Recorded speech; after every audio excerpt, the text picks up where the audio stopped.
Good morning, dear students. Today we are going to discuss Unit 14 in our O-level course, which is titled Digital Media. First of all, I'm going to read the text to help you to understand the context of the vocabulary we are going to discuss today. I'm going to start by reading this text. If you had asked young people 20 years ago how they spend their free time, they would probably have said that they watch television and videos, listen to music on cassette players, or spend time with their friends. If you ask the same question today, the answers would be very different. Although we still watch television, there are many more channels than there were in the past. And DVDs have replaced videos. We now listen to CDs, but more of us are downloading music and films from the internet. We can listen to or watch these on computers or mobile phones. Of course, we still spend time with our friends, but more of our conversations with them are by text message or through online social networking sites like Facebook and Twitter. These are becoming more popular as ways of communicating with friends and of making new friends. Some people are spending more time chatting to their virtual friends than to their real friends. There is no doubt that modern technology allows us to communicate with many more people than we could in the past. But there are disadvantages. Researchers have found that some people are losing touch with their real friends and becoming addicted to their mobile phones, to their computers, and to social networking sites. If they cannot use their phones and computers, some people become nervous and irritable. And if more people become addicted to their phones, they will find it hard to make real friends. And now, after I have read the text, I'm going to move to the vocabulary section, and I'm going to read some important definitions which occurred in the text. We have to pay attention to these words. First of all, we have the verb exclude. It means to stop someone going to a place or taking part in something. Like, for an example, to exclude a player who made a foul from the match. Number two, rule, an instruction that says what you can and cannot do. Number three, stick to, not change what you are doing or what you have decided to do. Number four, type, write using a keyboard. Number five, unpleasant, describe something that causes unhappiness or discomfort. Number six, videos, a tape of a film or television program. Number seven, cassette players, a machine that plays music on a cassette. Number eight, DVDs, a digital video disc that can store enough information to play a film. Number nine, download, moving information from one computer to another via the internet.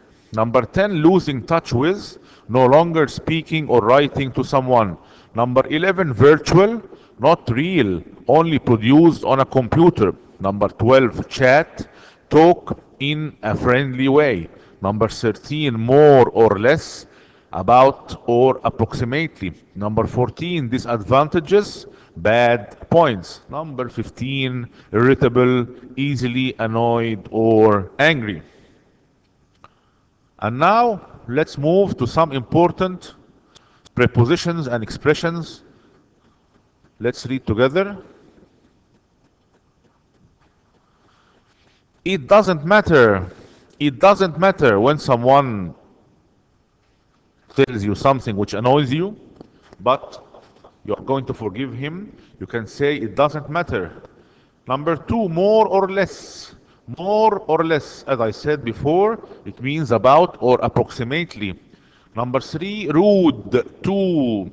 He has been rude to me. Take care of the preposition to. Number four, disagree with. And the opposite is yes, you are right. Agree with. Number five, stick to. We all have to stick to the rules in order to avoid being contaminated with coronavirus. Number six, what else? What else? You can tell me more. What else means I am going to listen to more. Number 7, break the rules. Of course, we shouldn't break the rules. We should obey the rules, not break the rules. Number 8, listen to music on, and you can mention the media, on a CD, on an iPod, on the internet, and so on. Number 8, download from, and the opposite is upload to. Number 9, communicate with. We all like to communicate with our friends. Number 10, make new friends. Make new friends. It's something healthy to make new friends. Number 11, there is no doubt. There is no doubt. It means I am sure, I am certain. Number 12, lose touch with. Lose touch with.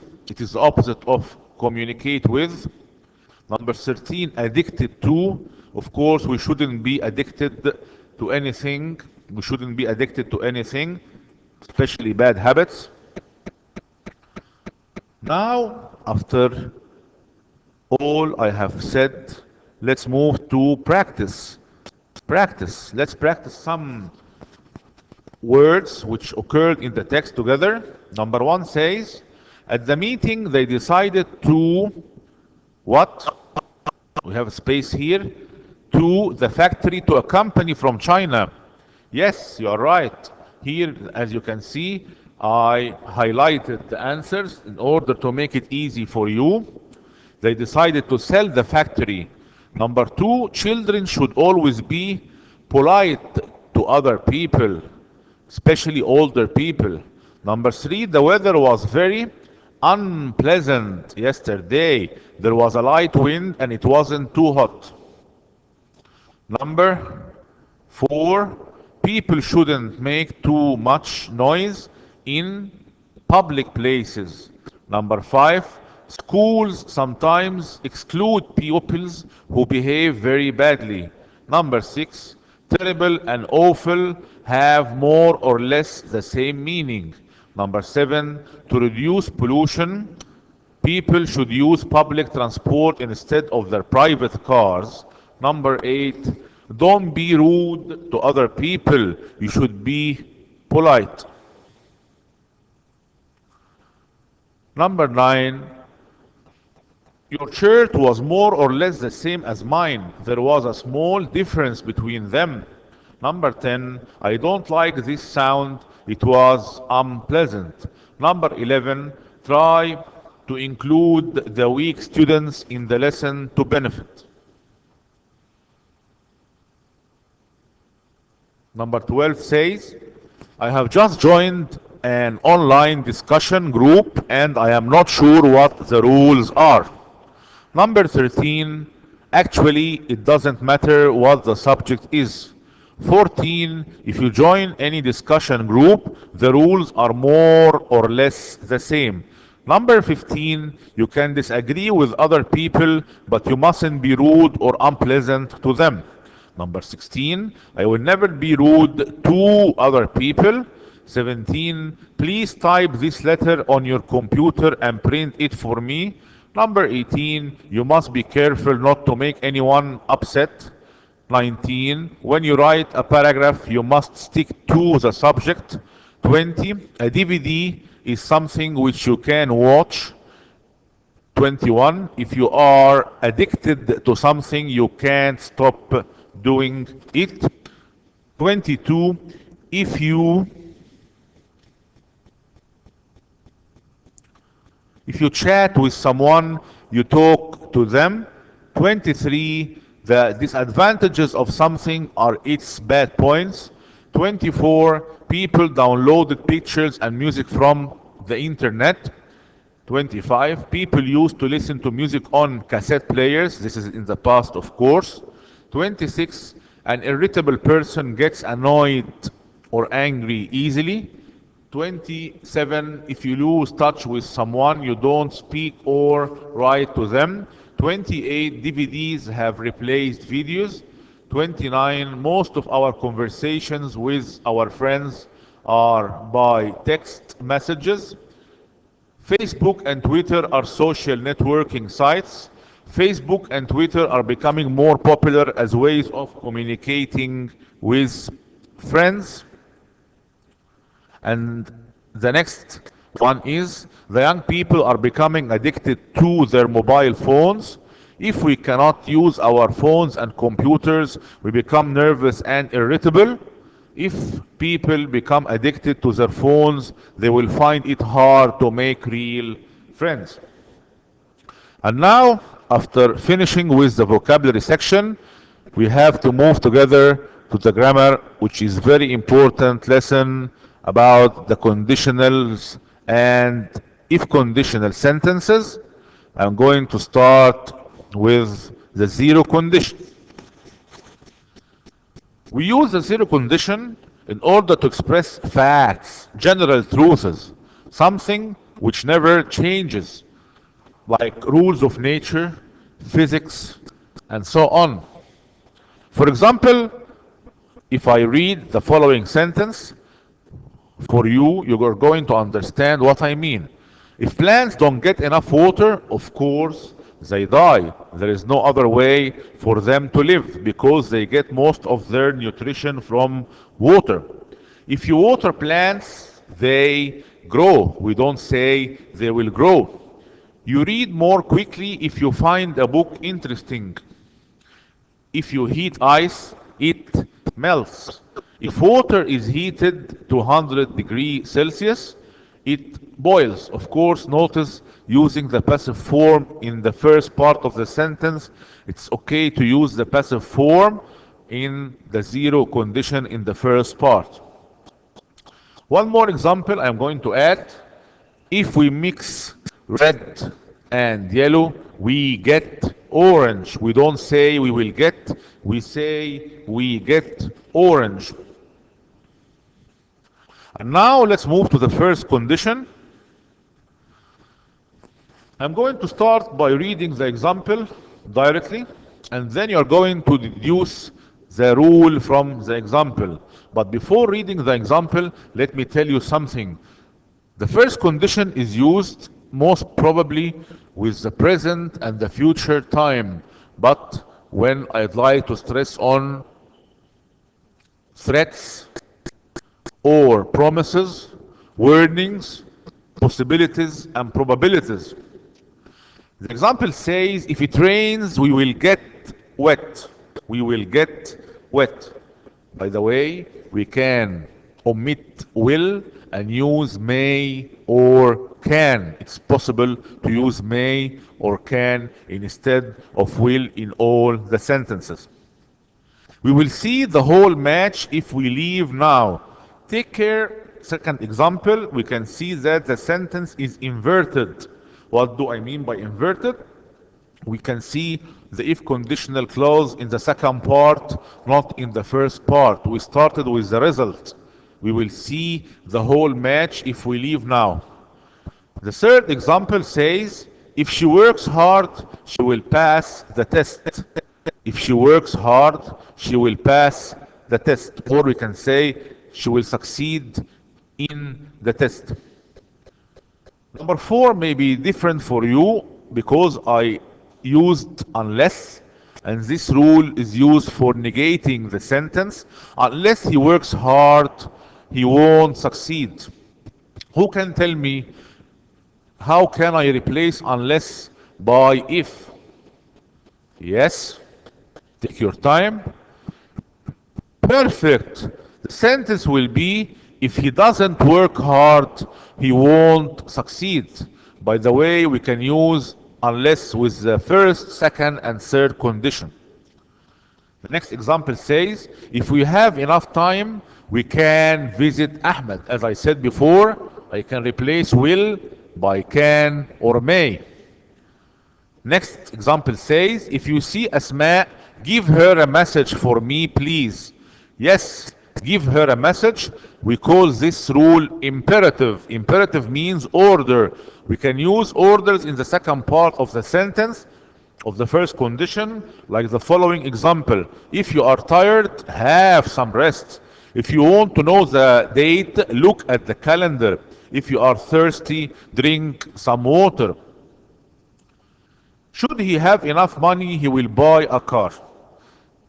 Well, Actually, this is one of the special cases of the if conditional sentences by which I removed the if from the sentence and I used the modal verb should. What did you notice in this sentence?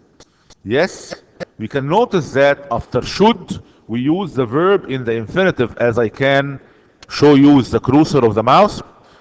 After should, we didn't say he has enough money, but we said should he have enough money. Please take care of this special difficulty. We can use should as a modal verb instead of if at the beginning of the sentence, and it is followed by the infinitive of the verb, not the verb conjugated in its original tense. So the sentence reads, should he have enough money, he will buy a car. And now let's move to some exercises on the zero condition and the first condition, which I actually answered for you to save time. If a tree has deep roots, it won't fall over in strong winds. If the bark of a tree is badly damaged, by the way, the bark is the tough outer layer of a tree, which actually brown in color. If the bark of a tree is badly damaged, the tree dies. Number 3, if you pick those apples now, they won't taste very sweet.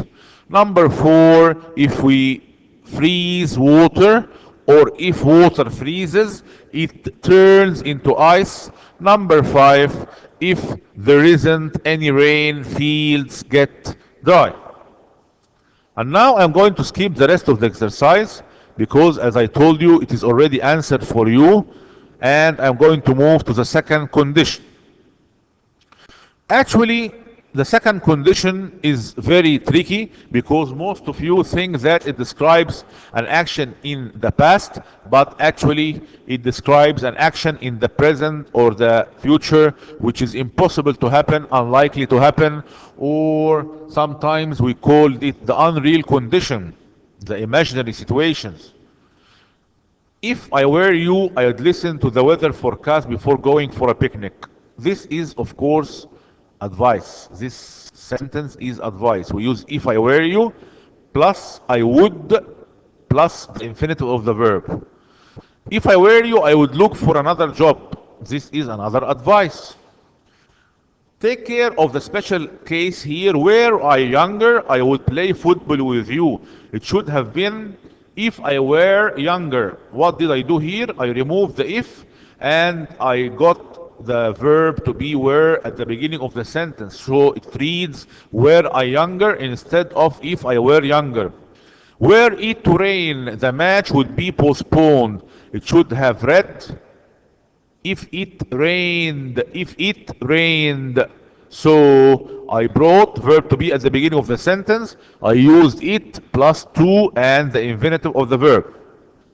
Had he enough time, he would go to the club. We can also use had instead of if in order to produce the same meaning of the conditional sentence. Had he enough time instead of saying if he had enough time. Again, we can see should. Should can be used in the second condition. Should he play well, he would win.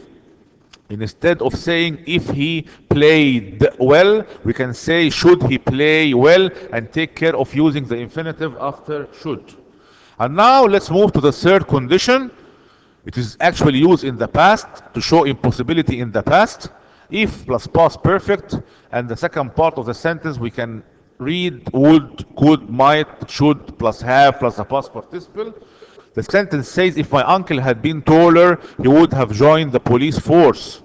If he had played well, he would have won. Use had at the beginning of the sentence. Had he played well, he would have won. And we can also see that using unless is possible.